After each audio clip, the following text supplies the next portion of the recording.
Thank you, Dr. Mullins, and good morning. President Pink, esteemed faculty and staff, elected officials, GRCC Board of Trustees, Foundation board members, and donors, thank you so much for inviting me to participate in the ceremony today. Many of you, like me, grew up taking weekly trips to this West Shore Mall. When I was a little girl, my cousins would sometimes spend hours in this very building, socializing and shopping. But I'd always sneak off and find a vacant shoe bench where I'd read Charlotte's Web or Little Women. I loved losing myself in fictional worlds, and I loved the teachers who invited me to explore the life of the mind. Maybe one day I'd be valedictorian of my high school. Maybe one day I'd make it into my dream school, Yale University. And maybe one day I'd be a teacher myself. When I was 14, my mom died after a 5-year battle with cancer. I had 2 younger siblings who were suddenly looking to me as a mother substitute. I didn't stop to think that I might not be mature enough to step up to the task of parenting, and for sure I didn't realize how much parenting I still needed. At school, my grades swan dived. I began to skip classes, and my career dreams faded. I saw them as a relic of a life that had been taken from me. I spent the next 4 years developing a subtle victim mentality, and I took that mentality with me to college. There, I racked up a scary amount of student loan debt, and all I had to show for it was more self-pity and a list of bad grades. I felt as useless as an empty mall, locked into living beneath my potential. But then, in my early 20s, a series of evening and receptionist jobs led to full-time admin work. It was at a place called Lakeshore Advantage that I began to get unstuck. And it was there that I began to see that the sad events of our lives don't actually deplete our skill sets. I still had the calling God had originally given me, and now I was supported in a workplace where colleagues and supervisors were encouraging me to raise the bar. Growth was really the only option. So I looked around and found some mature people of faith, and I asked them to be my mentors. And you know what they suggested? Kelsey, go back to school.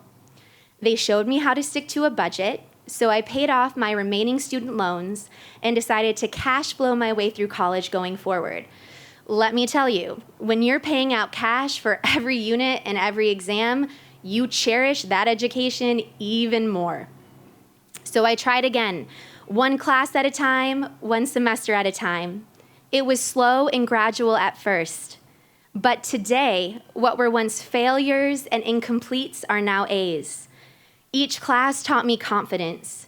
Each class introduced me to a growing community of professors and guidance counselors who are eager to help people succeed. Let me be clear. This path has been difficult and fulfilling in equal measure. There's a reason many do not work full-time and take classes. It's hard. I had to structure my time. I had to give things up. I had to budget for the long commute to GRCC's main campus. The struggle is real, and I speak as a fully employed single woman with no children. Yet I would choose this same path again. I stand before you today, a 30-year-old non-traditional student, having but 1 week ago aced my last retake class. Thank you.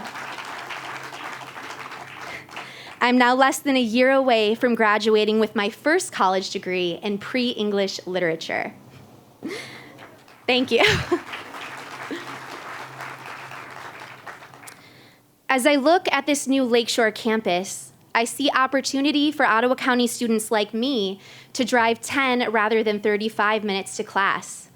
I see accessibility for those who get out of work at 5 p.m. They'll be able to make it to a 5:30 class with time to spare. Most importantly, I see hope. I see a community who believes in its residents, even those who for a long time have felt stuck. President Pink, you have chosen to take this empty mall that once stood as a representation of failure and repurposed it with promise and meaning and hope. And in doing that, you have vocalized your belief that people like me can do the exact same. May this opening ceremony mark continued support to Ottawa County residents who desire to improve their lives and enlarge their opportunities. On this day, please celebrate with me the dignity of choice, the honor of hard work, and the transformative power of education. Until we breathe our last breath, it is never too late to do what we have been called to do. Thank you.